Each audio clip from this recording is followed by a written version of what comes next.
तीसरी बार मैं इस पूरे सीरीज में बैठने पा रहा हूँ और मुझे खुशी इस बात की है कि जो बातें मैं सीरीज में लेकर चल रहा हूँ, वो सबके साथ शेयर करने पा रहा हूँ क्योंकि बीते कई दिनों से नहीं कुछ महीनों से परमेश्वर जो कुछ प्रकाशन में दे रहा था, वो सब कुछ इस दिमाग के अंदर बैठा हुआ था और उसका मैं कुछ कर नहीं रहा था। परमेश्वर मुझसे बातें करता और कहता है कि इसका क्या कर रहा है? ये लेकर बैठे रहने से क्या प्राप्त होगा? ये मैंने किस लिए दिए हैं? ये बातें मैंने किस लिए दी हैं? एक दिन मेरी पत्नी मुझसे बता रही थी कि किसी पास्टर का उसने एक सरमन सुना था, तो उसमें ऐसा था कि हम वो वृक्ष हैं जो बहती नदियों के किनारे लगे हैं और अपनी ऋतु में फल लाते हैं। तो ये जो फल हम लाते हैं, वो फल किसके लिए है? उन फलों का क्या होना है? वो कौन से फलों की बात कर रहा है परमेश्वर और उसका वचन? कि जब हम वो वृक्ष हैं जो बहती नालियों के किनारे लगे हैं और अपनी ऋतु में फल लाते हैं, ऐसे वृक्ष हैं जिनके पत्ते नहीं मुरझा रहे हैं। ये पत्ते न मुरझाने का क्या अर्थ है? ये पत्ते न मुरझाने का अर्थ जो परमेश्वर का प्रकाशन मुझे मिला वो ये कि आशीष है परमेश्वर की, कि तेरी अभी आयु अच्छी है, तू मेरे सामर्थ्य में चल रहा है। मैं हूँ तेरे साथ-साथ, मैं तेरी बैकिंग हूँ, मैं तुझे बैकअप दूँगा। लेकिन ये जो फल आ रहे हैं, उसका क्या करना है?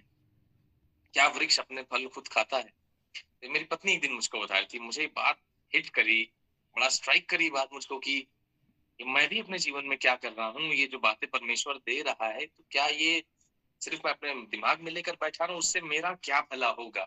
उससे मैं कब तक क्या कर लूँगा अपने लिए? परमेश्वर जो मुझे दे रहा है, वो तो दे ही रहा है, जो मैं माँगता हूँ, सब प्राप्त करता हूँ। लेकिन ये जो फल दे रहा है, इन फलों का मैं क्या करूँगा? यदि हम देखें उसके वचन में इस प्रकार से लिखा है, अगर हम गलातियों का उसका 5वां अध्याय उसके 22वें पद में यदि हम देखें, इस प्रकार से है कि उस पवित्र आत्मा के क्या-क्या फल हैं, सब उसमें लिखा हुआ है कि प्रेम, आनंद, मेल, कृपा, धीरज, भलाई, विश्वास, संयम, नम्रता, तमाम सारे फल लिखे हुए हैं उसमें। लेकिन ये फल यदि आ रहे हैं तो उसको हम रख करके क्या प्राप्त करते हैं? हालाँकि मैंने आपसे जो पिछले सीरीज़ में बात करी थी, पहले जो मेरे साथ अ, मैंने चर्चा करी आपके साथ, वो ये था कि हमारा विश्वास और आज्ञाकारिता परमेश्वर में कैसी है और उसके क्या परिणाम होते हैं, उसके हमें क्या फल मिलते हैं यदि हम विश्वास और आज्ञाकारिता में चलते हैं और यदि नहीं चलते हैं तो। दूसरा मैंने आपके साथ चर्चा करी थी कि हम किसकी सुनते हैं, उसमें भी मैंने आपको बताया था 2 मार्ग हमें मिले हैं, एक चौड़ा है और एक सकरा मार्ग है जिसमें हम देखते हैं कि सकरे मार्ग के लिए मैं भी चर्च में कभी-कभार हाथ उठा लेता था जल्दी से कि मैं चलता हूँ सकरे मार्ग पर। लेकिन अपने हृदय में मैं जानता था कि मैं उस सकरे मार्ग पे केवल विश्वास तो करता हूँ प्रभु यीशु मसीह में, लेकिन उसकी आज्ञा नहीं मानता हूँ। मैंने अपने पहले जो एपिसोड था उसमें बताया था कि यदि हम आज्ञा नहीं मानते हैं तो उसके क्या परिणाम होते हैं और आज्ञा न मानने की क्या-क्या ये गलतियाँ हैं हमारे जीवन में जो हम ध्यान नहीं देते हैं। परमेश्वर की आज्ञा का उल्लंघन होना बिल्कुल गलत है, ये हमारे जीवन से नहीं होना चाहिए। सबसे इम्पोर्टेंट चीज़ जो मुझको मेरे जीवन में प्राप्त हुई है वो ये है, जैसा अभी हम गा रहे थे इस गीत को भी, हालाँकि अ, आज की जो भी प्रेज़ एंड वर्शिप की सर्विस थी वो मेरी पत्नी ने ही गीत निकाले थे, मुझे नहीं मालूम था उसने क्या-क्या गीत निकाले। हालाँकि उसने मुझको ज़रूर बताया था, लेकिन मैंने ख़्याल नहीं किया था कि ये मेरे संदेश से मिलता-जुलता ही होगा। हम गा रहे थे यीशु ने अपना खून बहा के मुझे बचा लिया। हम गा रहे थे कि जो क्रूस पे कुर्बान है, वो मेरा मसीहा है।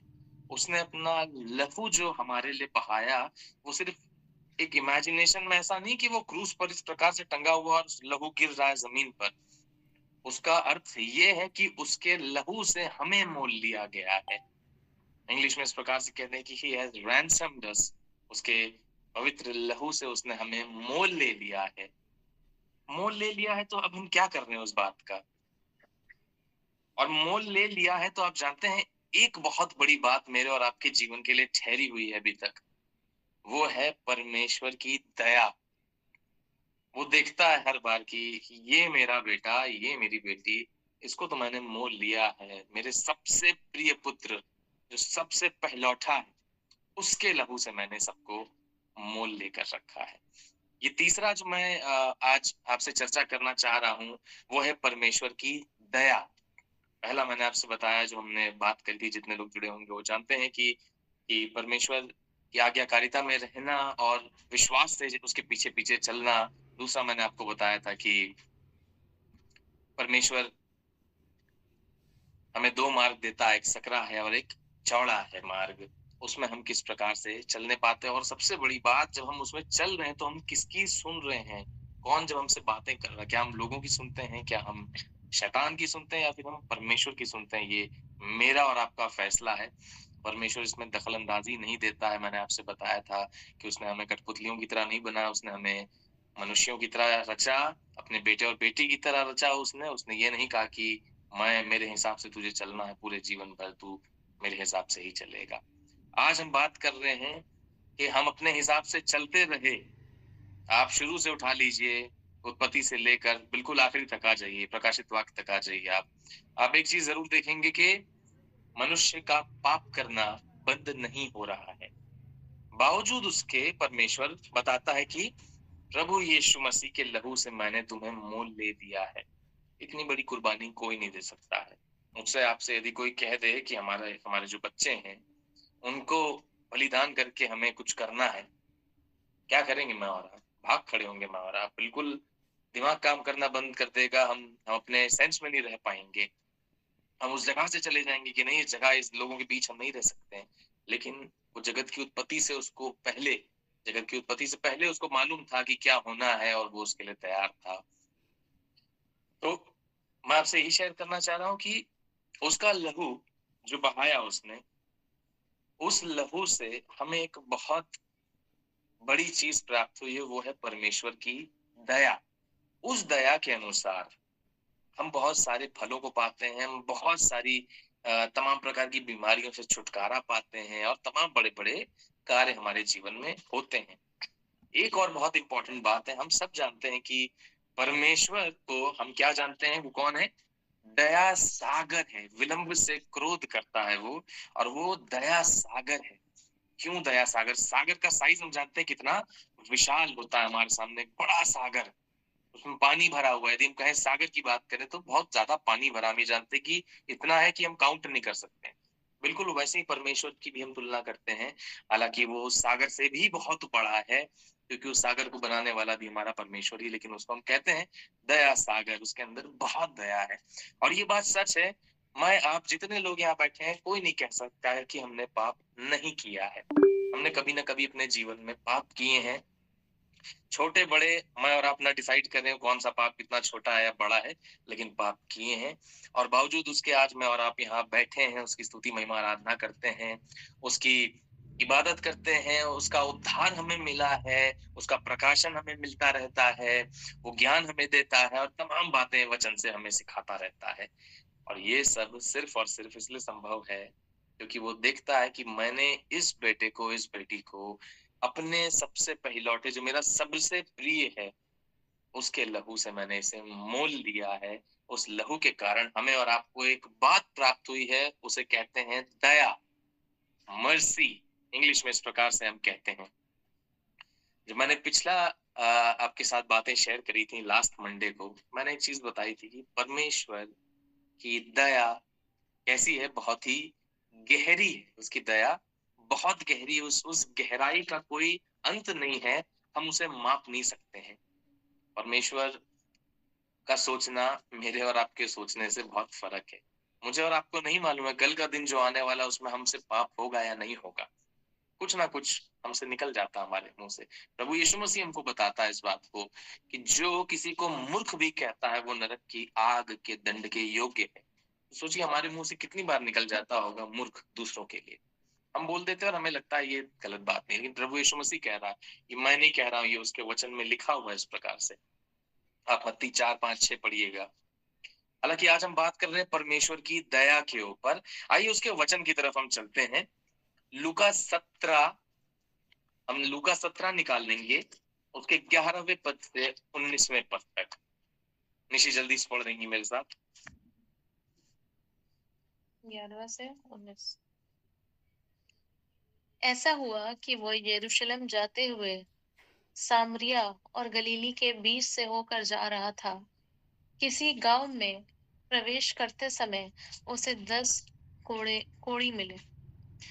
उन्होंने दूर खड़े होकर ऊंचे शब्द से कहा, हे यीशु, हे स्वामी, हम पर दया कर। उसने उन्हें देखकर कहा, जाओ और अपने आप को याजकों को दिखाओ। और जाते ही जाते वे शुद्ध हो गए। तब उनमें से एक यह देखकर कि मैं चंगा हो गया हूँ, ऊंचे शब्द से परमेश्वर की बढ़ाई करता हुआ लौटा और यीशु के पाँव पर मुंह के बल गिरकर उसका धन्यवाद करने लगा। और वह सामरी था। इस पर यीशु ने कहा, क्या 10 शुद्ध न हुए? तो फिर वे 9 कहाँ हैं? क्या इस परदेशी को छोड़ कोई और ना निकला जो परमेश्वर की बड़ाई करता? तब उसने उससे कहा, उठकर चला जा, तेरे विश्वास ने तुझे चंगा किया है। देखिए यहाँ पर भी हम देखते हैं कि प्रभु यीशु मसीह उन पर तरस खा रहा है, उसको दया आ गई उनके ऊपर, उनकी हालत देख करके। और प्रभु यीशु मसीह अपने हाथों को रोकता नहीं है उनकी तरफ बढ़ाने से। वो उनको तुरंत चंगाई के लिए अपने हाथों को बढ़ा देता है उनकी तरफ और कहता है, जाओ, जाकर के याजकों को दिखाओ। और वो रास्ते ही में थे और उसी में वो लोग चंगे हो गए। यहाँ पर भी देखिए हम इस बात को देखते हैं, आज्ञा मानना। हालांकि आज मैं उस पर चर्चा नहीं करूंगा, ये मैंने आपसे पहले ही बताया है। यहाँ वो 10 कोढ़ी हैं जो आज्ञा मान रहे हैं। यीशु मसीह को शायद हो सकता है पहली बार देखे होंगे, या हो सकता है देखा होगा लेकिन हिम्मत ना हुई हो कि हम तो कोढ़ी हैं। आपको मालूम है उस जमाने में कैसा था, कोढ़ियों के साथ कैसा व्यवहार किया जाता था। उनको आसपास नहीं रहने दिया जाता था, नगर के बाहर उन्हें रखा जाता था, वो नहीं रह सकते थे नगर में। लेकिन हो सकता है उस समय ऐसा मौका रहा उनके पास, उन्हें दूर से देखा, उन्हें चिल्ला करके बोला। यीशु मसीह को क्या आया? वचन कहता है यीशु मसीह को उन पर दया आ गई। प्रभु यीशु मसीह हमारा दया सागर है, जैसा मैंने बताया। वो उसको तुरंत उन पर दया आ गई। उसने उसने बिल्कुल अपने हाथों को पीछे नहीं खींचा। उसने कहा कि मैं इन्हें चंगा करूंगा। लेकिन लौट करके उनमें से बीच से एक ही आया, परमेश्वर की बड़ाई करते हुए। मैं इस बात पर विचार कर रहा था कि बहुधा ऐसा होता है, बहुत बार ऐसा होता है, हमने परमेश्वर से किसी बात की डिमांड करी, परमेश्वर तू मेरा पिता है, मुझे चाहिए। और परमेश्वर देखिए कहता है, मैं तो दूंगा, मांग और तुझे दिया जाएगा। ये परमेश्वर का वचन। मैंने एक बार और बताया था, परमेश्वर ने विधि ठहराई है और परमेश्वर ने कहा है कि जो वचन मैंने कह दिया है वो पूरा होके ही रहेगा। तो हमने मांगा और परमेश्वर ने दे दिया। हम उस बात के लिए परमेश्वर को कितना धन्यवाद कहते हैं। मैंने बहुत लोगों के एग्जाम्पल देखे हैं, परमेश्वर से मांगा, प्राप्त हो गया। मुझे परमेश्वर कार चाहिए, कार आ गई घर में। अब उस बारे में कोई चर्चा नहीं है।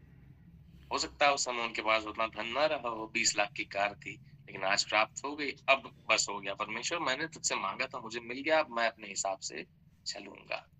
यहाँ हम इस वचन में लूका 17:11 से 19 में हम यही पढ़ रहे हैं, इसी बात को देख रहे हैं। उनमें सबने आज्ञा मान के गए जरूर और चंगे भी हो गए रास्ते में, लेकिन लौट करके बीच से एक ही आया परमेश्वर की बड़ाई करते हुए। ये हमारे हमारे पास ये क्यों नहीं रहता है? हम क्यों नहीं देखते हैं कि वो हम पर तरस खाता और हमारे सारे कामों को पूरा करता, हमें चंगा करने लगता है? लेकिन हमारा ध्यान इस प्रकार से क्यों नहीं जाता है कि परमेश्वर हमें इन 10 में से एक को प्रभु यीशु मसीह नोटिस कर रहा और कहता, जा, तेरे विश्वास ने तुझे चंगा कर दिया। ये हमारा विश्वास कहाँ चला जाता है? आइए हम वचन की तरफ एक बार फिर से चलते हैं। इफिसियों 2 देखेंगे हम, 4 और 5। इफिसियों का दूसरा अध्याय, चौथा और 5वां पद।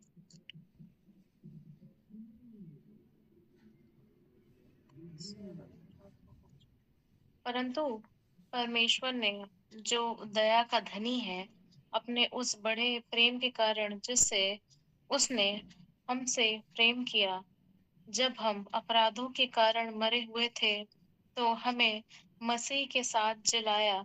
अनुग्रह ही से तुम्हारा उद्धार हुआ है। अनुग्रह से हमारा उद्धार हुआ है।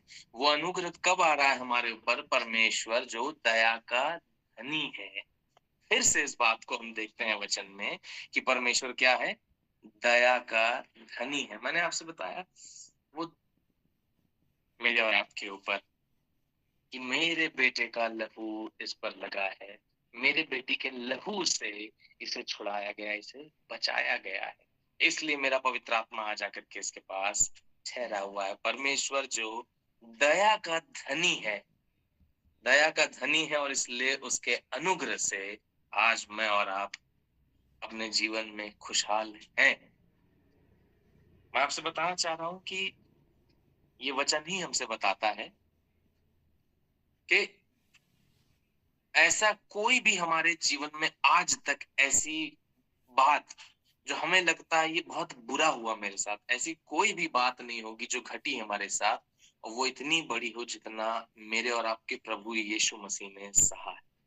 मैं आपको लिटरली चैलेंज के साथ ये बात कह सकता हूँ, ऐसी कोई बात नहीं हो सकती किसी व्यक्ति के जीवन में। आप आज किसी से बात करिए, संसारिक रूप में जब इंसान जीवन जीता है, जानते क्या कहता है? अरे तुम्हें क्या पता है मेरे जीवन में क्या चल रहा है, तुमको मालूम भी नहीं है मैं अभी किस समस्या से गुजर रहा हूँ, रहने दो, बताने का कोई फायदा नहीं है, तुम समझ नहीं पाओ। मेरा खुद से यही सवाल रहा है और अब मैं बहुत खुश हूं कि मैं किसी और के पास नहीं जाता हूँ अपनी समस्याओं को लेकर। मैं परमेश्वर के पास सबसे पहले जाता हूँ। मैं कहता हूँ, पिता तू समझता है मेरी सारी बातों को, मेरे बताने से पहले तू जानता है कि मैं क्या मांगने आया हूँ तुझसे पिता। और मैं आपसे भी पूछना चाहता हूँ कि आप में से कितने ऐसे हैं जो सबसे पहले परमेश्वर के पास जाते हैं। अभी हम उस गीत को गा रहे थे, ना देगी मुझे दुनिया कभी भी कोई सुख और शांति आराम। और ये बात सच है, ये बात बिल्कुल सच है कि दुनिया हमें कोई सुख शांति आराम कभी भी नहीं दे सकता है। एक परमेश्वर के बड़े ही बहुत बड़े दास थे और अब नहीं है संसार में। उन्होंने कहा कि हम सब इस संसार के अंदर यात्री हैं, हम यात्रा कर रहे हैं संसार के अंदर थोड़े समय के लिए।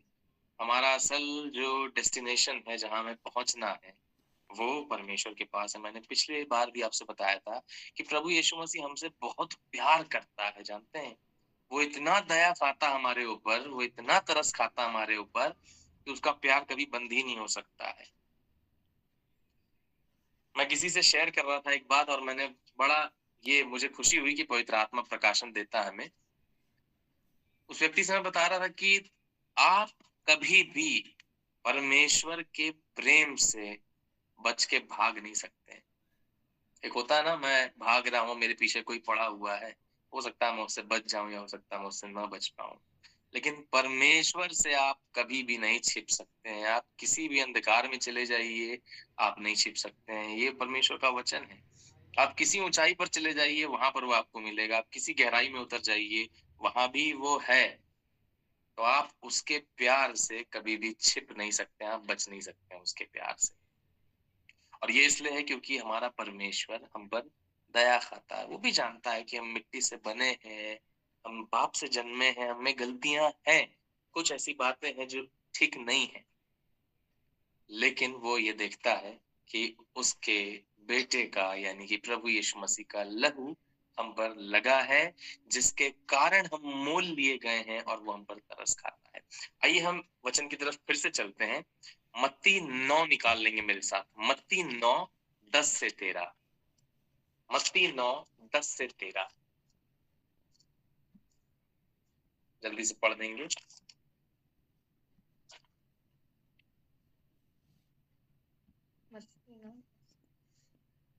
जब वह घर में भोजन करने के लिए बैठा तो बहुत से महसूल लेने वाले और पापी आकर यीशु और उसके चेलों के साथ खाने बैठे।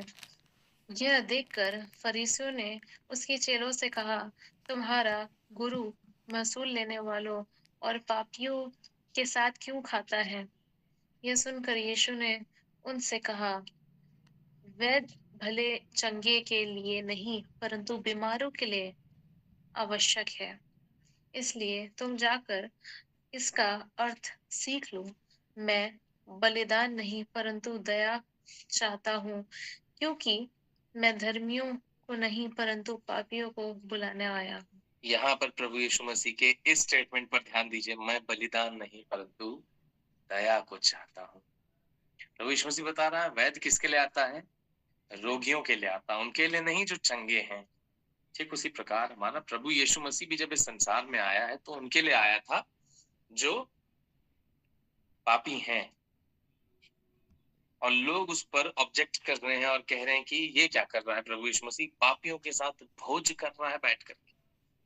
आज मैं आपसे ये कहना चाह रहा हूं इस वचन के माध्यम से कि मैं और आप भी कभी कभी करते हैं, जानते हैं, अरे वो बहुत खराब व्यक्ति है, वो बहुत गलत व्यक्ति है, उसके साथ बैठे थे, उसके साथ बैठ करके हंसते हैं। पता है हम लोग कभी कभार हम देखते हैं चर्च में ऐसा कोई व्यक्ति खड़ा है जिसको हम जानते हैं बहुत डिफॉल्टर रहा है हमेशा से, और हम हंस रहे हैं अंदर मन ही मन, ये देखो ये खड़ा हुआ है, अभी कल ही गुटखे की दुकान पर खड़ा था, गुटखा खा रहा था, रात में देखे दारू की दुकान से गुजर रहा है। ऐसी बातें यदि जब हम करते हैं तो क्या वो ठट्ठा नहीं है? और वो कौन सी बहुत अच्छी बात है जो हम कर रहे हैं, जो हम उसको उसको जज कर रहे हैं। परमेश्वर ने क्या कहा अपने वचन में? तुम्हें न्याय का काम नहीं मिला है, किसी के लिए फैसला ना सुनाओ क्योंकि तुम्हारे लिए भी फैसला सुनाया जाएगा। तो हम क्या करते हैं? क्या हम किसी पर तरस खाते हैं कभी? क्या मैंने और आपने इस बात को अपने हृदय में सोचा कि नहीं, इस बेचारे को परमेश्वर की बहुत आवश्यकता है, इस बेचारे को परमेश्वर के वचन की बहुत ज्यादा जरूरत है। ये विचार मेरे और आपके हृदय में क्यों नहीं आता है? क्यों हम सिर्फ ऐसी बातों को करते हैं बैठ के, नहीं ये व्यक्ति तो बहुत बुरा है, इसके इसके पास नहीं जाना चाहिए। मेरा कहने का अर्थ सिर्फ साफ इतना है कि प्रभु यीशु मसीह मुझे और आपको शिक्षा देता है। जैसा कि जब शैतान आकर के उसकी परीक्षा ले रहा था, तो मैंने पिछली बार बताया था कि प्रभु यीशु मसीह चाहता था एक बार में डांट के भगाता। सोचिए शैतान की हिम्मत होती फिर वो ठहर पाता। प्रभु यीशु मसीह कहता निकल जा और आना भी मत गलती से मेरे इर्द गिर्द। तो सोचिए मैं और आप उससे क्या सीखते हैं। लेकिन प्रभु यीशु मसीह मुझे और आपको क्या सिखा रहा है यहाँ पर कि हमें परमेश्वर के वचन का सहारा लेना है। जब कभी शैतान आकर के हमसे बातें कर रहा और हमें परेशान करना चाहता, हमारे कान में कह करके कोई कुछ भी बात हो, आपको कुछ पैसों की कमी घटी है, कोई बीमारी है जो समस्या के रूप में सामने आ गई है, कोई ऐसी पारिवारिक दिक्कत परेशानी एकदम से आ गई है, या कैसी भी समस्या हो, शैतान आपको बार बार आप पर हावी होता जा रहा है। ऐसे समय में मैं और आप क्या कर रहे हैं? क्या मैं और आप परेशान होकर संसार में इधर-उधर फ़ोन घुमा रहे हैं कि वो व्यक्ति मेरी सहायता कर सकता है, नहीं, नहीं उससे बात करते हैं, वो कर लेगा। अरे नहीं, नहीं चाचा को फ़ोन कर लो, वो कर देंगे। नहीं, नहीं, नहीं भैया को फ़ोन लगा दो। मैं आपसे कहना चाह रहा हूँ धीरज रखिए और शांत हो जाइए थोड़ी देर के लिए।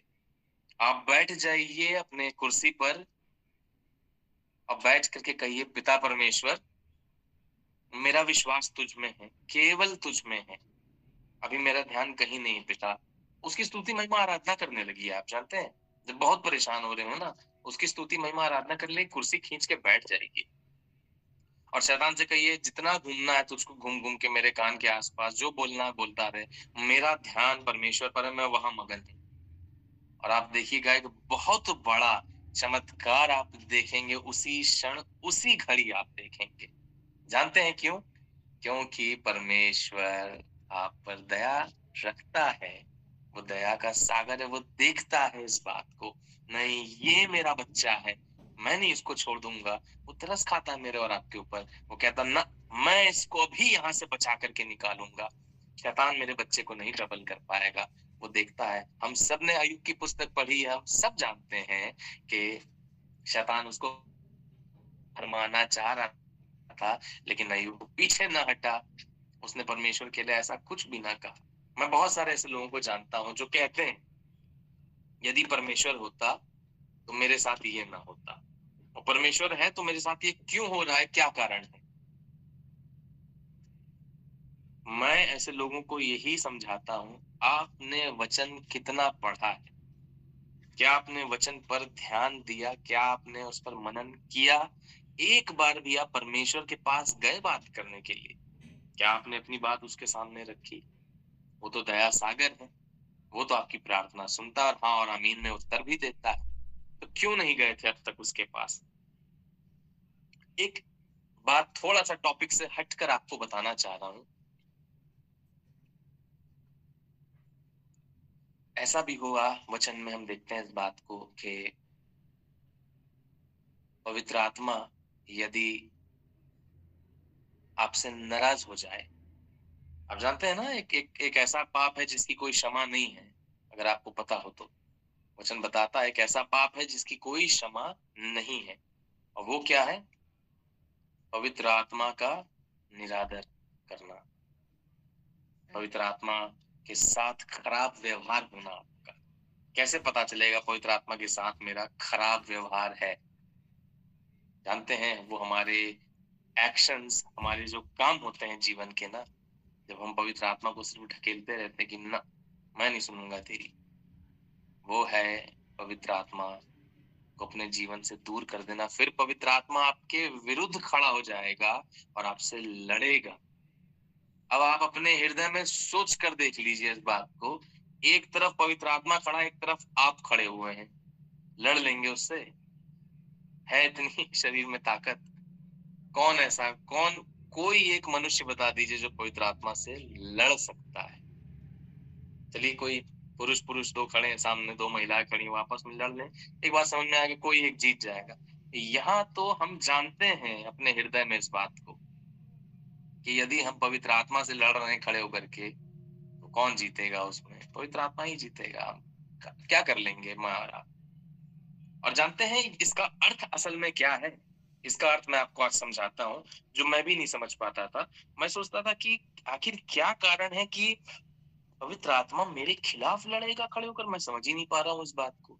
परमेश्वर मुझको प्रकाशन में बात समझाता है कि जब आपका हृदय कठोर हो जा रहा है उस प्रकार से कि अब आपको किसी बात का फर्क नहीं पड़ रहा है, घर वाले कह कह करके परेशान हो गए हैं, न दारू पियो ठीक नहीं है, ये परमेश्वर की इच्छा के विपरीत काम कर रहे हो, मत करो मत करो, रोज घर में बवाल करेंगे, पति पत्नी में भयानक लड़ाई होएगी, मारेंगे, हाथ उठाएंगे, बदतमीजी करेंगे, मना कर रहे हैं इस काम को न करो, ये गलत है। खुद भी एक समय तक हृदय में मालूम था कि नहीं, ये ठीक नहीं कर रहे हैं, कुछ तो गलत कर रहे हैं, चाहे वो व्यभिचार में पड़ गए हो, चाहे वो किसी प्रकार से मदिरापान करना हो, सिगरेट पीना हो, और ऐसे तमाम जो भी गलत चीजें संसार में हम देखते हैं। जब तक समय है परमेश्वर को पा लीजिए, उसको खोज लीजिए जब तक समय है, क्योंकि वो समय आएगा जब आप इतना ज्यादा शैतान की उस कड़वाहट को पीकर अपने हृदय में भर चुके होंगे कि इतनी सी भी आपने जगह न रख छोड़ी है कि पवित्र आत्मा अब आपके हृदय में उतरे और काम करे। और वो समय होता आप अपना हृदय इतना कठोर कर लेते हैं। हालांकि परमेश्वर का वचन ये भी कहता है कि परमेश्वर कठोर दिल वालों को और जिनके हृदय पत्थर के होंगे उनको मांस का हृदय कर देता है। ये परमेश्वर का सामर्थ्य है, वो कर सकता है। लेकिन मैं आपको ये समझाना चाह रहा था कि पवित्र आत्मा का आपसे नाराज होकर के अलग हट जाना, उसका ये अर्थ है कि आप अपने जीवन में देखेंगे आपको कोई फर्क नहीं पड़ता है, आपका घर तबाह होता जा रहा है, आप उसको बर्बाद होने के लिए छोड़ रखे हैं, मुझे कोई मतलब नहीं, मैं तो अभी जाऊंगा रात को जाकर के ड्रिंक ही करके आऊंगा, मैं तो जाऊंगा, मैं उस गलत काम में लगा हूं, मैं उसी को पूरा करके आऊंगा, मुझे कोई परवाह नहीं है। और ऐसे केस में अंत यही होता है, या तो मृत्यु हो जाती है, या तो बहुत बुरा हाल हो जाता है, घर गिरवी रख देना पड़ता है, और इससे तमाम सारी समस्याएं आती हैं। लेकिन मैं धन्यवाद करता हूँ परमेश्वर पिता का कि उसने हम सबको बुद्धि और ज्ञान दिया है। उसने हमें अपना महान पवित्र आत्मा दिया है जो कि सत्य का पवित्र आत्मा है। उसने अपना वचन हमें दिया है। मैं बड़ी खुशी के साथ आपसे बात आज आपको एक आशीष के रूप में देना चाहता हूँ कि पिता परमेश्वर ने हमें अपना वचन दिया है जो सबसे बढ़कर है। जानते हैं, उसने कहा है कि परमेश्वर पिता ने अपने नाम से भी ऊंचा अपने वचन को जाना है। मैं और आप क्यों ना विश्वास करें जब परमेश्वर खुद कह रहा है इस बात को कि मैं अपने नाम से ऊंचा मेरे वचन को जानता हूं। तो इमेजिन करिए यदि मैं और आप उस बात को विश्वास से जाने तो कितना बड़ा हमारे जीवन में काम हो सकता है। जानते हैं मैं आपके साथ ये बात क्यों शेयर करना चाह रहा हूँ? 2 मिनट में मैं उसी बात पर आऊंगा। आइए हम वचन की तरफ फिर से चलते हैं एक बार और हम निकाल लेंगे जल्दी से विलाप गीत, लेमेंटेशंस, विलाप गीत निकाल लेंगे, उसका 3रा अध्याय 22 से 23। विलाप गीत उसका 3रा अध्याय 22 से 23। निशी जल्दी से पढ़ देंगी मेरे साथ। विलाप गीत उसका 3रा अध्याय 22 से 23। मैं ये सारे आपको वचन इसलिए दे रहा हूँ कि एक आशीष के रूप में हमारे और आपके हृदय में ठहरा रहे। परमेश्वर आपको उससे बहुत ढेर आशीष दे। विलाप गीत 3रा अध्याय 22 से 23 जल्दी से पढ़ देंगी। हम मिट नहीं गए, ये यहोवा की महाकरुणा का फल है, हम क्योंकि मिट नहीं गए क्योंकि ये यहोवा की महाकरुणा का फल है। देखिए यही जो मैं आपको बता रहा था कि मैं और आप यहाँ बैठे हैं, हम क्यों बैठे हैं? ये उसकी महाकरुणा का फल है। आइए आगे देखेंगे क्या लिखा है। क्योंकि उसकी दया अमर है। क्योंकि उसकी दया अमर है, ये खत्म ही नहीं होगा। उसकी दया ऐसी महान है जो कभी खत्म नहीं हो सकती है। प्रति भोर वो नई होती रहती है, प्रति भोर वो नई भी होती रहती है। तेरी इच्छा महान है। परमेश्वर की सच्चाई सच्चाई महान है और ये परमेश्वर की वास्तविकता है कि वो मुझसे और आपसे कैसा बड़ा प्यार करता है कि परमेश्वर मुझे आपको छोड़ना नहीं मांग रहा है। मैंने पिछली बार भी आपसे कहा था, मैं आज फिर आपसे कहना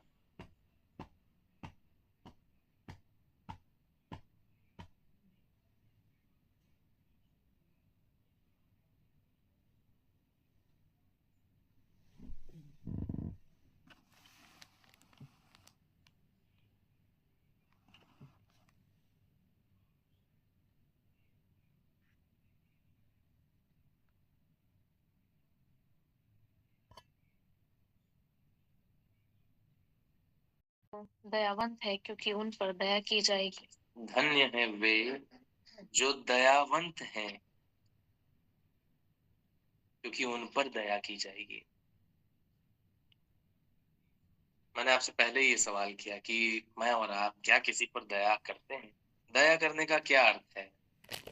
ये बात मैं कल रात में अपनी पत्नी से चर्चा कर रहा था। हम लोग अक्सर रात में जब भी सोने से पहले वचन पढ़ते हैं तो हम लोग कुछ चर्चा भी करते हैं आपस में, और जो प्रकाशन परमेश्वर देता है वो हम लोग एक दूसरे से साझा करते हैं।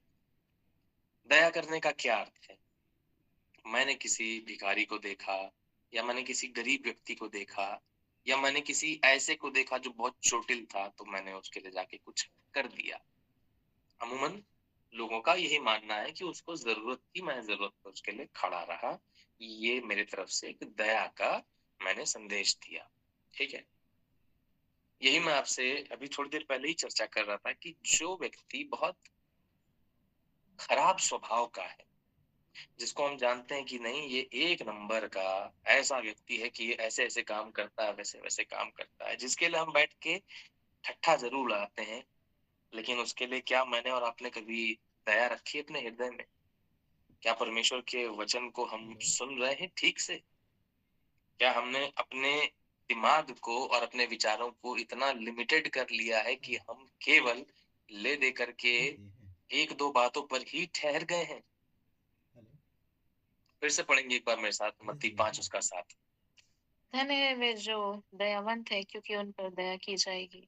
धन्य है वे जो दयावंत हैं क्योंकि उन पर भी दया की जाएगी। कोई ऐसा व्यक्ति था जिसको मुझे लगता था कि ये बहुत खराब व्यक्ति है, इसके लिए कुछ नहीं हो सकता है, कुछ भी नहीं हो सकता है, इसका कुछ भी नहीं किया जा सकता है। लेकिन यदि मैं उस पर तरस खा रहा हूँ, मैं से मेरा मतलब मैं अपनी बात नहीं कर रहा हूँ, मैं से मतलब हम सब जो ऐसा देखते हैं, और यदि हम उस पर तरस खा रहे हैं और तरस खा कर के लिए उसके लिए हम प्रार्थना कर रहे हैं, जानते हैं वचन क्या कहता है आपसे? परमेश्वर का सामर्थ ऐसा है कि वो राजाओं के दिलों को भी नालियों के समान मोड़ देता है। तो क्या मैं और आप उस व्यक्ति के लिए कभी प्रार्थना करने के लिए आगे बढ़ेंगे? क्या वो दया हमारे अंदर से निकलेगी कि नहीं, इस व्यक्ति को परमेश्वर के वचन की बहुत आवश्यकता है, मैं इस पर फोकस करूंगा। अब मैं अपने रोज की प्रार्थना में इसके लिए परमेश्वर से बातें करूंगा कि पिता तू इसके जीवन में काम कर, ये बहुत परेशान है अपने जीवन में, ये भले ही गलतियां कर रहा है लेकिन ये ऐसा भटका हुआ है, इसके आंखों पर पट्टियां ऐसी बांध दी है शैतान ने पिता कि ये ठीक नहीं हो पा रहा है, लेकिन मैं चाहता हूँ ये ठीक हो पिता, मुझे इस पर तरस आता है, मुझे इसके लिए बहुत दुख होता है। परमेश्वर आप पर भी तरस खाएगा, आप पर भी दया करेगा, और परमेश्वर उसके जीवन को भी बदलेगा आपके हृदय को देखते हुए। मैंने अपने पिछले वीडियो में भी आपसे यही कहा था कि आज्ञाकारिता क्या है और क्या लेकर आती है। आइए जल्दी से हम पढ़ेंगे यूहन्ना 8 1 से 11। चलिए बहुत ज्यादा समय तो नहीं है तो मैं आपको बता देता हूँ ऐसे ही वो क्या है। यूहन्ना 8 1 से 11 के व्यभिचार करते हुए एक स्त्री पकड़ा जाती है और हम सब जानते हैं इस कहानी को कि जितने भी लोग हैं वो पकड़ के उनको शास्त्रियों फरीसियों के पास लेकर आए हैं, हाई प्रीस्ट महायाजकों के पास ले आए कि इनका क्या होना है।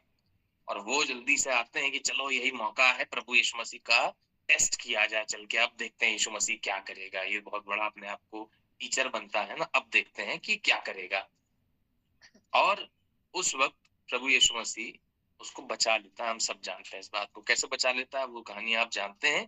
प्रभु यीशु मसीह कहता है कि तुम सब में से जिसने भी पाप न किया है वो सबसे पहले पथराव करे। तो आज्ञा इस प्रकार से निकलती है स्त्री के लिए कि भाई मूसा की व्यवस्थाओं के अनुसार ये व्यभिचार में पकड़ाई है, इसको मार दो, पथराव करके मारा जाए इसको। तो देखें यीशु मसीह क्या करता है, क्या यीशु मसीह मूसा की आज्ञा मानेगा कि नहीं। लेकिन यीशु मसीह क्या कहता है कि ठीक है, जिसने पाप न किया हो आज तक वो सबसे पहला पत्थर चलाए। एक एक करके सारे लोग वहां से चले जाते हैं और वो स्त्री बच जाती है। ये क्या थी? प्रभु यीशु मसीह की दया थी।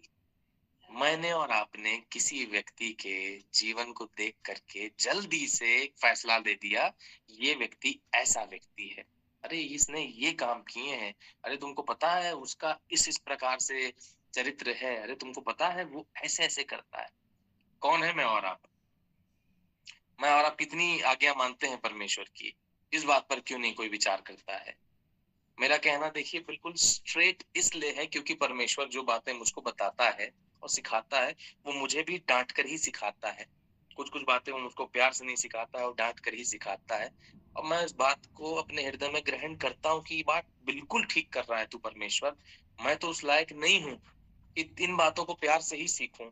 तो बिल्कुल ठीक कह रहा है मुझसे, ये तो मेरे जीवन में गलतियां हुई हैं। मैंने क्यों किसी को कभी भी जज किया है? मैं कौन हूँ? क्या मैं महायाजक हूँ? क्या मैं प्रभु यीशु मसीह के राइट हैंड उसने मुझको बना दिया था कि मैं जा रहा हूँ लेकिन तुझको मैं छोड़ जा रहा हूँ, तू यहाँ पर देखते रहना और जरा अपने हिसाब से जरा चलना। क्या ऐसा है? किसी के लिए ऐसा कहा गया है? नहीं। वचन न पढ़ना एक बहुत बड़ी समस्या है और पढ़कर उसको न मानना उससे बड़ी समस्या है कि हम परमेश्वर की आज्ञा नहीं मानते। प्रभु यीशु मसीह एक महिला जिसका चरित्र बहुत खराब है और मूसा की व्यवस्था के अनुसार उसको अब मार दिया जाएगा, उसको बचा लेता है प्रभु यीशु मसीह। क्यों बचाता है प्रभु यीशु मसीह उसको? क्योंकि उसने उस पर तरस खाया। और इसके साथ साथ प्रभु यीशु मसीह उसे कहता है जा और अब पाप न करना। देखिए उसके साथ उसने एक आज्ञा जोड़ दी, जा और पाप न करना। मुझसे और आपसे भी प्रभु यीशु मसीह बहुत सारी बातें कहता है।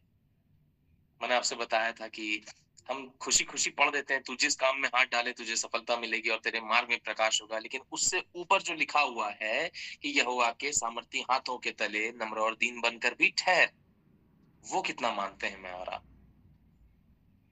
ये सेम बात प्रभु यीशु मसीह आकर के बताता है। कब बताता है कि यदि तुम मुझ में बने रहो और मेरी बातें तुम में बनी रहे, जो चाहे मांगो वो तुम्हारे लिए पूरा हो जाएगा। इससे ऊपर भी लिखा हुआ है यहोवा के सामर्थी हाथों तले नम्र और दीन बन के ठहर। कितना ठहरते हैं मैं और आप? कितनी उसकी आज्ञा को मानते हैं और क्यों नहीं मानते हैं? आज मैं आपसे एक सवाल करना चाहता हूँ, जितने जन यहाँ मौजूद हैं अपने हृदय में कोई जवाब न दीजिएगा, लेकिन आप अपने हृदय में इस बात का जवाब दीजिएगा और सच सच दीजिएगा क्योंकि वो मनों को जांचता है। क्या पवित्र आत्मा हमारे लिए मजाक है? क्या उसका वचन हमारे लिए मजाक है? क्या हमने उसको अपने जीवन में एक मजाक के रूप में बना कर रखा हुआ है? क्या हम उसको सीरियसली नहीं लेते हैं? और यदि नहीं लेते हैं तो आज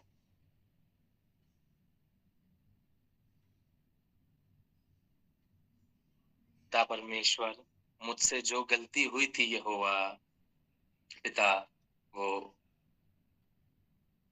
उसके लिए मैं क्षमा चाहता हूँ पिता परमेश्वर।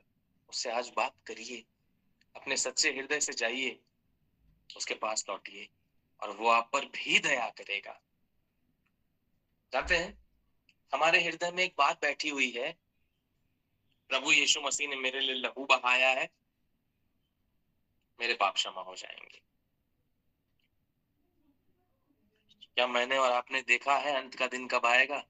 क्या कोई जानता है? हम में से यहाँ जितने जन बैठे हैं, कौन जानता है कि अंत का दिन कब आएगा? आप में से कौन बता सकता है? अपने हाथ को उठाइए प्लीज, मैं देखना चाहता हूँ।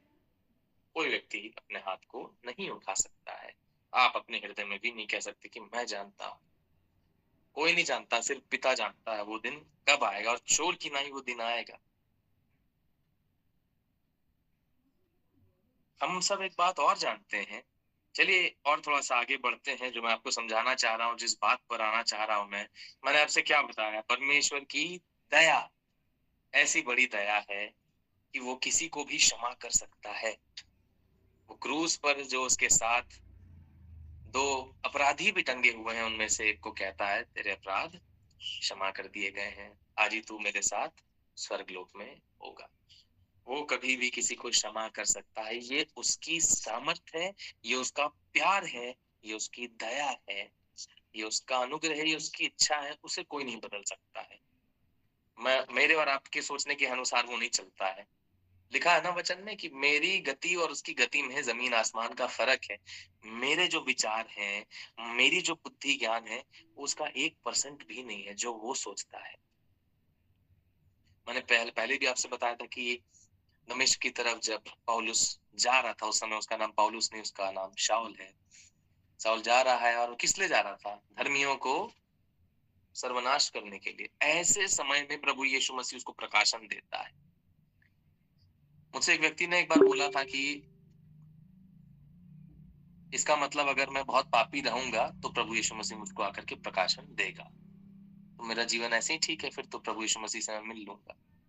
तो मेरा उसको ये जवाब था, इसके साथ साथ पौलुस प्रेरित जो पहले शाऊल था, वो अंधा भी हो गया था। क्या तुम रेडी हो अंधे होने के लिए? मैंने उससे ये पूछा था। और पौलुस प्रेरित को ये बात नहीं पता थी कि ऐसा ऐसा होगा, लेकिन तुमको जरूर पता है कि पौलुस के साथ ऐसा हुआ था। क्या लगता है, प्रभु यीशु मसीह अगर आ गया और आकर के तुम अंधे हो गए और कई साल तक तुम्हें अंधे रहना पड़ा, और वो बाद में दया करके तुम्हारे पास आया, उसकी इच्छा तो तुम नहीं जानते हो, तब क्या करोगे? उसके पास कोई जवाब नहीं था। हालांकि अब वो व्यक्ति परमेश्वर में है। अब असल बात जो मैं आपसे पूछना चाह रहा था कि हमारे विचार और परमेश्वर के विचार में जमीन आसमान का फर्क है, जो आपसे बता रहा। लेकिन मैंने और आपने जो पवित्र आत्मा को रोकने का काम अपने जीवन से लगातार किया हुआ है, वो हम अपने जीवन में हर दिन देखेंगे। हर दिन देखेंगे कुछ ना कुछ हम ऐसा काम करते हैं जो उचित नहीं है। आज मैं आपसे क्या चर्चा कर रहा था कि परमेश्वर दया सागर है, वो हमें क्षमा करता है, वो हमसे बहुत प्यार करता है। उसकी उसकी दया की जो गहराई है, वो डेप्थ कोई नहीं समझ सकता है, कोई नहीं जान सकता। लेकिन आइए परमेश्वर के हम थोड़ा सा पुराने नियम से भी कुछ बातों को समझेंगे। मैं कोई बातें देखिए अपने मन से तो आपसे नहीं कह रहा हूँ। जितनी भी बातें मैं कह रहा हूँ, सारी बात परमेश्वर के वचन से ही कह रहा हूँ। न तोड़ मरोड़ के कह पाऊंगा, न किसी प्रकार से घुमा फिरा करके कह पाऊंगा। जो भी बातें कह रहा हूँ परमेश्वर के वचन से ही कह रहा हूँ।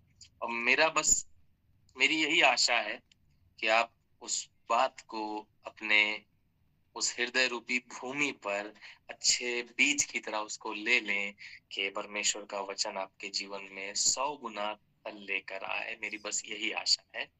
आइए हम परमेश्वर के वचन में इस बात को देखेंगे कि परमेश्वर और भी क्या बातें कहना चाह रहा है। हम योएल नबी की पुस्तक से निकालेंगे उसका दूसरा पद। योएल नबी की पुस्तक, उसका दूसरा पद। इंग्लिश में जोएल है। जोएल दूसरा पद, दूसरा अध्याय, सॉरी, पद 1 और 2। जोएल का दूसरा अध्याय, पद 1 और 2। जल्दी से पढ़ देंगे इसको। पद 1 और 2। दूसरा पद, सियोन में नरसिंगे फूको, मेरे पवित्र पर्वत पर सांस बांधकर फूको। देश के सब रहने वाले कांप उठे, क्योंकि यहोवा का दिन आता है, वरन वह निकट ही है। वह अंधकार और तिमिर का दिन है, वह बदली का दिन है, वह अंधियारे का सा फैलता है। जैसे भोर का प्रकाश पहाड़ों पर फैलता है, वैसे ही एक बड़ी और सामर्थी जाति आएगी। प्राचीन काल में वैसी कभी ना हुई, और ना उसके बाद भी फिर किसी पीढ़ी में होगी। ये परमेश्वर का वचन है। कैसा आ रहा है परमेश्वर का दिन? कैसा आ रहा है? अंधकार सा आ रहा है। क्या समझ रहे हैं इस अंधकार से मैं और आप? आइए थोड़ा सा और पढ़ते हैं। इसके पहले हम लोग किसी निष्कर्ष पर आए हैं, थोड़ा सा और पढ़ते हैं।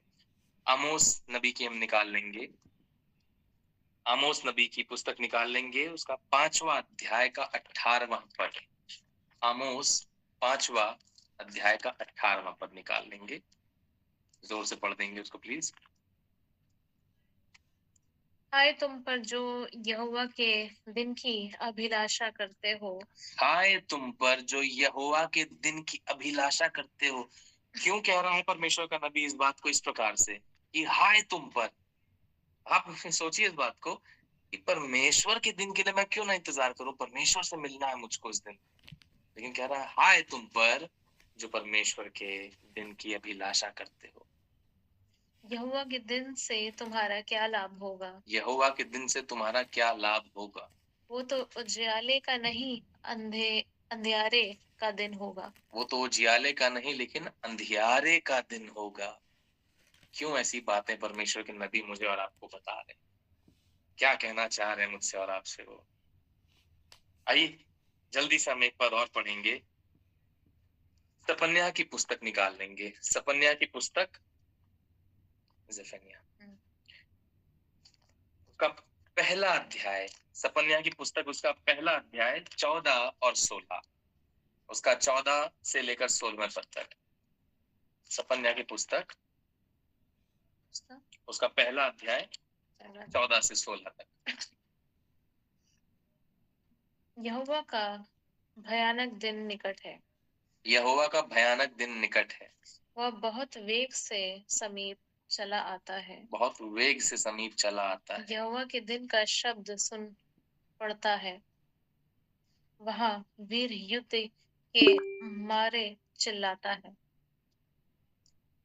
वह रोष का दिन होगा, वह संकट और सकेती का दिन, वह उजाड़ और विनाश का दिन, वह अंधेर और घोर अंधकार का दिन, वह बादल और काली घटा का दिन होगा। वह बादल और काली घटा का दिन होगा। वह गड्ढे वाले नगरों और ऊंचे गुम्मटों के विरुद्ध नरसिंगे फूकने और ललकारने का दिन होगा। यानी युद्ध का दिन होगा। जल्दी से मेरे साथ आखिरी एक और पुस्तक से हम पढ़ेंगे। उत्पत्ति की पुस्तक से निकाल लेंगे हम जल्दी से। उत्पत्ति की पुस्तक उसका 7वां अध्याय 11 से 16, जोर से पढ़ देंगे। 7वां अध्याय 11 से 16। ये आखिरी बात है जो मैं आपसे शेयर करना चाहता हूँ। जब नूह की आयु के 600वें वर्ष के दूसरे महीने का 17वां दिन आया, उसी दिन बड़े गहरे समुद्र के सब सोते फूट निकले और आकाश के झरोखे खुल गए, और वर्षा 40 दिन और 40 रात निरंतर पृथ्वी पर होती रही। ठीक उसी दिन नूह अपने पुत्र शोम, हाम और येपेत और अपनी पत्नी और तीनों बहुओं समेत और उनके संग एक एक जाति के सब बनेले पशु और एक एक जाति के सब घरेलू पशु और एक एक जाति के सब पृथ्वी पर रेंगने वाले, एक एक जाति के सब उड़ने वाले पक्षी जहाज में गए। जितने प्राणियों में जीवन का प्राण था, उनकी सब जातियों में से दो दो नूह के पास जहाज में गए, और जो गए वे परमेश्वर की आज्ञा के अनुसार सब जाति के प्राणियों में से नर और मादा गए। तब यहोवा ने जहाज का द्वार बंद कर दिया। तब यहोवा ने जहाज का द्वार बंद कर दिया। ये बात मैं आपसे बताना चाह रहा था। हमने अभी तक इतनी सारी बातें, खूब सुंदर सुंदर बातें पढ़ी ना, लूका में, इफिसियों में, मत्ती में, मरकुस में, तीतुस में, विलाप गीत में, हमने कितनी सारी बातें देख ली। प्रभु यीशु मसीह दया का सागर है, पिता परमेश्वर हमसे इतना प्यार करता है कि उसकी गहराई की कोई सीमा नहीं है, उसके दया की गहराई की कोई सीमा नहीं है। सारी बातें हमने देखी और ये सारी बातें सच। लेकिन ये जो बातें भी हम और आप पढ़ रहे हैं ना, सपन्या की पुस्तक से, आमोस की पुस्तक से, जोएल नबी की पुस्तक से, आप उठा लीजिए, सारे नबियों की पुस्तक उठा लीजिए, आप लाइन से उठा लीजिए, आप हर एक में देखिए परमेश्वर क्रोध भी कैसा करता है। आप उठा लीजिए ये जो मैंने आपको उत्पत्ति की पुस्तक से बताया, उसका 7वां 11 से 16, इसको फिर से मनन करिएगा।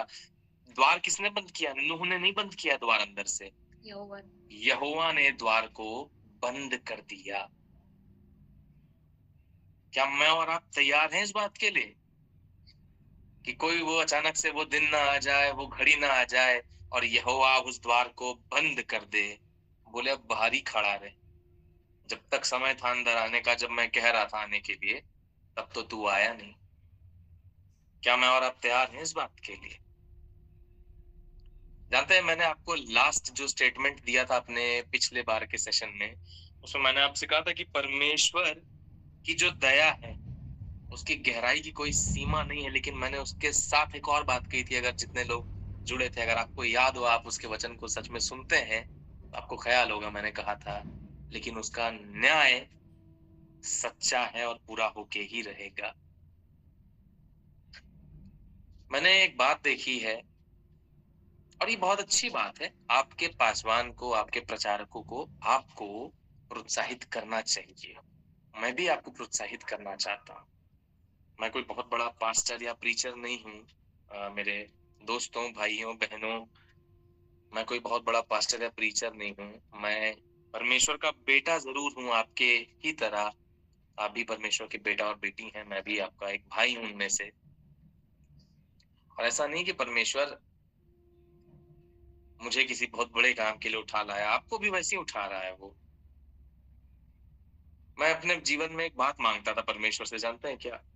कहता था, परमेश्वर मुझको बड़ी बड़ी गूढ़ रहस्य की बातें बता। परमेश्वर ने बताना शुरू किया, बहुत सारी बातें बताई, मैं उसे कहीं लिख भी नहीं रहा था। क्या फायदा हुआ उसका? एक दिन परमेश्वर ने मुझसे कहा, क्या मतलब था इस बात का? जो मैंने तुझको दिखाया, उसका क्या किया तूने? उस बात से तुझे क्या लाभ हुआ? उसको देखकर तूने क्या कर लिया? मैंने बस बहुत पछतावा किया। मैंने कहा, पिता, ये तो मैं बहुत बड़ी गलती कर रहा हूं। परमेश्वर मुझसे कहता है, जो मैंने अपना पूरा वचन तुम लोगों को देकर रखा हुआ है, इस वचन को ही नहीं बांट रहे और तुमको बड़ी बड़ी बातें चाहिए अपने जीवन में। परमेश्वर रहस्य की बातें बता। जानते हैं मैं परमेश्वर से क्या मांगता था? आपसे अपने दिल की बात कह रहा हूँ। पिता, मैं देखना चाहता हूँ तुझको, तू महिमा के सिंहासन पर विराजमान है। जैसे मूसा और वो 50 देख रहे थे, लापिस लजूली के सुंदर वो बहुमूल्य पत्थरों का वो मार्ग था, उस पर वो देख रहे थे, तू और तेरे सराफी मुड़ रहे हैं और तमाम सारे दूतों को देख रहे हैं। मुझे भी दिखा। परमेश्वर ने बहुत बड़ी बड़ी बातें बताई और दिखाई, लेकिन जानते हैं उसका क्या फायदा हुआ मेरे जीवन में? ये बाद में परमेश्वर ने जब मुझे डांटा तो मुझको समझ में आया कि परमेश्वर के वचन का प्रचार होना बहुत जरूरी है।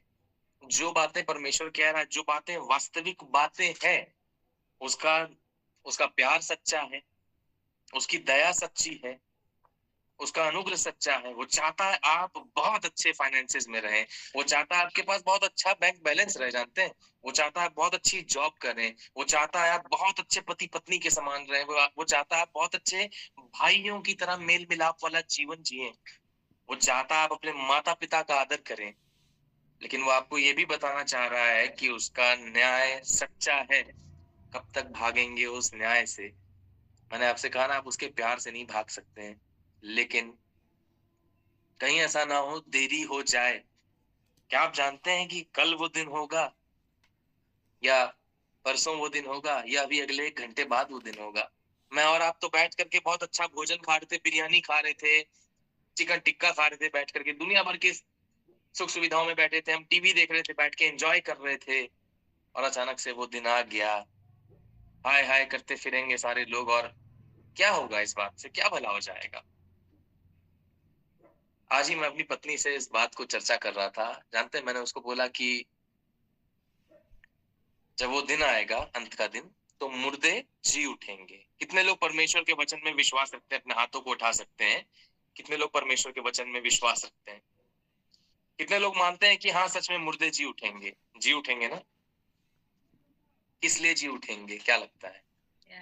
बस उठ जाओ, मैं आ गया हूँ, उठ जाओ, जाओ घूमो फिरो, एंजॉय करो, तुम फिर से जिंदा हो गए हो ना? इसलिए नहीं, उनका भी न्याय होगा कि क्या किया तूने, क्या नहीं किया तूने, सारी बातें उस दिन खोली जाएंगी। और ये बात सच है। वो पुस्तक निकाली जाएगी। देखो जॉनसन जोशुआ का नाम लिखा है कि नहीं लिखा हुआ है जीवन की पुस्तक में, जरा देखो तो, पता करो तो। अब मैं कह रहा हूँ, पिता परमेश्वर, मैं तो तेरे नाम से प्रचार करता था, क्या मैं जानता हूँ इस बात को? हालांकि मैं जानता हूँ अपने हृदय में, मैं परमेश्वर से हमेशा कहता हूँ, पिता ऐसा वो दिन मुझे मत दिखा देना कभी। मैं तेरे पीछे शांति से चलूंगा, नम्र रहूंगा, शांत रहूंगा, मेल मिलाप का जीवन जीऊंगा पिता, क्षमा कर दूंगा पिता। लेकिन क्या मैं जानता हूँ, या क्या आप जानते हैं, या कोई जानता है कि जब आप कहेंगे कि पिता परमेश्वर, मैं तो तेरे नाम से प्रचार करता था, करती थी, मैंने तो मेल मिलाप का जीवन जिया, वो कहेगा कौन हो तुम? मैं तुमको नहीं जानता हूँ। ये मेरे शब्द नहीं है, ये मेरा कोई वचन नहीं है कि जॉनसन जोशुआ आपको अपने तरफ से कुछ ला करके बता दे रहा है कि बस आपको किसी तरह लालायित कर दे कि नहीं बाइबल पढ़ो, नहीं तो ऐसा हो जाएगा। मैं आपको वास्तविकता बताना चाह रहा हूँ। पिता परमेश्वर आपसे बातें करना चाहता है, और बहुत सारी बातें करना चाहता है। क्यों हमने अपने जीवन को ऐसा लिमिटेड करके रख दिया है? नहीं पिता परमेश्वर, जब हम चर्च जाएंगे, पादरी साहब जब बोलेंगे ना, उस दिन हमको तेरे ज्ञान का समझ प्राप्त होगा। उस दिन हम सीखेंगे, अच्छा पादरी साहब ने बताया, अब मैं समझा इस बात को। कौन सा पास्टर उस समय मूसा के साथ खड़ा था जब परमेश्वर उसको दर्शन दे रहा है? कौन सा पास्टर जा रहा था पौलुस प्रेरित के साथ जब वो दमिश्क की तरफ बढ़ रहा है लोगों को मारने के लिए? ऐसी तमाम सारी जगहों पर यदि हम देखें और मनन करें, तो यही पाएंगे, परमेश्वर चाहता है आप उसके वचन को पढ़िए। जानते हैं, मेरी बातें अभी समाप्त नहीं हुई है, लेकिन वचन जरूर आपको पढ़ना पड़ेगा, बहुत जरूरी है। समय का भी थोड़ा सा अभाव है, अब समाप्त होने का समय आ गया है। परमेश्वर चाहेगा तो मैं आपसे फिर कभी और बातें करूंगा, और उसके वचन को साझा करने की कोशिश करूंगा। मैं आपको किसी भी रूप से आ, ऐसा नहीं फील होने देना चाहता हूं कि आप अपने हृदय में दुख के साथ आए, लेकिन सच्चाई के साथ जरूर आइए। और वो सबसे बड़ी सच्चाई ये है कि परमेश्वर का न्याय सचमुच होकर रहेगा। इसी बात का प्रचार आप अपने घरों में करिए, अपने दोस्तों में करिए। बहुत जरूरी है लोगों के जीवन को बचा लाना। जिसको आप सोचते हैं ना कि बहुत खराब व्यक्ति है, उसके लिए प्रार्थना करिए अपने दिल से। कहिए, परमेश्वर मुझे बहुत दुख है इस बात का, सच में इस बात को अपने हृदय में बैठाइए, देखिए, कोशिश करिए। उसने कहा है ना, जो दया करेंगे उन पर दया की जाएगी। जानते हैं, परमेश्वर का वचन कहता है, तीन बातें यदि हम देखें, विश्वास, आशा और प्रेम, ये बड़ी जरूरी चीजें हमारे जीवन के अंदर। विश्वास है, आशा है, प्रेम है। हम बहुत बहुत परमेश्वर की भयंकर सामर्थ्य को देखते हुए चलेंगे, लेकिन जानते हैं, इनमें सबसे उत्तम क्या बात बताई गई है? परमेश्वर का वचन कहता है कि इसमें सबसे उत्तम, इन तीनों में से सबसे उत्तम क्या है? प्रेम है। परमेश्वर मुझे आपको जो क्षमा करता आ रहा है ना, जो दया दिखाता आ रहा है ना, वो प्यार की वजह से है उसके। वो जो हमसे और आपसे प्यार करता है, मुझसे और आपसे बहुत प्यार करता है वो। यदि आपको लगता है किसी ऐसी, कोई ऐसी बात है घर के अंदर आपके, कि कोई ऐसा व्यक्ति आपके घर में जो जिसके चाल चलन ठीक न हो, जो किसी भी प्रकार से ऐसा जीवन जी रहा है कि वो उचित नहीं है, तो उसके लिए प्रार्थना करना शुरू करिए। यदि आपको लगता है उससे बात करके कोई फायदा नहीं हो रहा है, हम क्या करते हैं? अरे उससे बात करना बेकार है, उससे बोलना मतलब एकदम बेकार है, अरे वो हो ही नहीं पाएगा। जानते हैं परमेश्वर का एक और वचन है जो कहता है कि तू अपनी बातों की चाल में फंसा। अब परमेश्वर का एक और वचन है जो कहता है तू अपने होठों के प्रतिफल को खाएगा। अब आप तय कर लीजिए, आप अपनी बातों की चाल में फंसना चाहते हैं कि आप अपने होठों के प्रतिफल को खाना चाहते हैं। बोलना शुरू कर दीजिए, अपने मुंह से बोलिए। आपके जबान और होठों में उसने सामर्थ्य दी है, जीवन और मृत्यु तक की सामर्थ्य दी है उसने। अपने होठों से जबान से बोलना शुरू कर दीजिए, पिता मैं तेरे वचन में विश्वास रखते हुए कहना चाहता हूँ, मेरा ये भाई, मेरी ये बहन, मेरा ये व्यक्ति जो किसी प्रकार से ठीक नहीं जीवन जी रहा था, जिससे बात करने में मुझे लगता है कि वो नहीं समझेगा, लेकिन पिता जब तू राजाओं के हृदय को देगा, तो तू इसके हृदय को भी बदल देगा। ये कहिए परमेश्वर से। ये अपनी सबसे खराब स्थिति में खड़े होकर के आप कहिए। बड़े से बड़ा पहाड़ दिख रहा हो, बड़ी से बड़ी बीमारी आपको दिख रही हो, जानते हैं प्रभु यीशु मसीह लाजरस के पास जाकर के ये नहीं कह रहा है कि अरे यार देखो मर गया यार, 2 दिन भी हो गया, अब तो बदबू भी आने लगी हुई, चलो आओ देखता हूँ, पता नहीं क्या होगा क्या नहीं होगा, चलो आओ देखते हैं। कहाँ से आता है इतना कॉन्फिडेंस यीशु के अंदर? पवित्र आत्मा है उसके साथ। मेरे और आपके साथ है ना पवित्र आत्मा। कहाँ है वो कॉन्फिडेंस? फिर कहाँ चला जाता है वो कॉन्फिडेंस? हमारी प्रार्थनाओं में क्यों नहीं आता वो कॉन्फिडेंस? खड़े होकर कहिए विश्वास से, ये मेरा काम जो मृत हो रहा है, अब ये जी उठेगा फिर से, यहाँ सक्सेसफुल हो जाएगा ये मेरा काम। यीशु मसीह जाकर के ये नहीं कहता है कि देखते हैं उसकी लाश को बाहर निकाल के लाओ, पता नहीं शायद जिंदा होगा कि नहीं, पता नहीं, देखते हैं। यीशु मसीह कहता है लाजर उठ, बाहर निकल। उस मृत याईर की बेटी के पास जाता है, उसको छू करके उठा देता है, बोलता है तलीता कूमी, लड़की उठ जा। उठा देता है उसको एक बार में यीशु मसीह। कहाँ से आ रहा है ये सामर्थ? ये स्वर्गीय सामर्थ है, पवित्र आत्मा के द्वारा जो उस पर ठहरा हुआ है। जानते हैं वो द्वार अभी भी आपके लिए खुला हुआ है। उस द्वार को परमेश्वर ने बंद नहीं किया है। ये मौका है, उसके पास आइए, उसके अनुग्रह को, उसके प्यार को पकड़ लीजिए। कहिए पिता मुझे तेरे पास आना है। पिता परमेश्वर, मैंने गलतियां जो करी थी वो मैं पीछे छोड़कर अब तेरे पास शांति से आ रहा हूँ। कहीं ऐसा ना हो कि सचमुच द्वार बंद हो जाए, क्योंकि उसकी दया बहुत गहरी है। मैं फिर से कहना चाह रहा हूँ आपसे, लेकिन उसका न्याय सच्चा है और पूरा होकर ही रहेगा। परमेश्वर आप सबको बहुत बहुत आशीष दे। आइए हम प्रार्थना करेंगे। सर्वसामर्थी पिता परमेश्वर, हृदय से धन्यवाद करते हैं पिता इस समय के लिए। पिता जब पिता हम सब एक मन हो करके तेरे वचन में एक साथ बने थे पिता परमेश्वर, और बने हैं और बने रहेंगे यहोवा।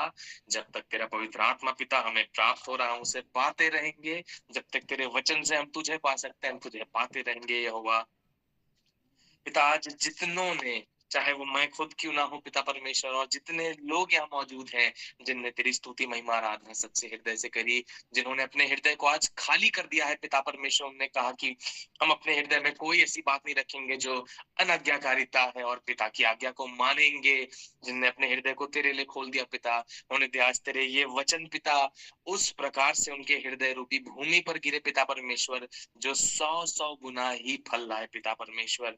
यहोवा तू हर एक से आज बातें कर पिता परमेश्वर। तेरा अनुग्रह और सामर्थ हर एक में फ्लो करे पिता परमेश्वर। तेरा अनॉइंटिंग, तेरा पिता प्रकाशन, तेरा बुद्धि और ज्ञान, तेरा पिता परमेश्वर वो दर्शन हर एक जन पाए पिता परमेश्वर। अपने बेटे बेटियों से बातें करिए यहोवा, हम प्रभु यीशु मसीह के जीवित और सामर्थी नाम में मांगते हैं पिता परमेश्वर। आमीन, आमीन।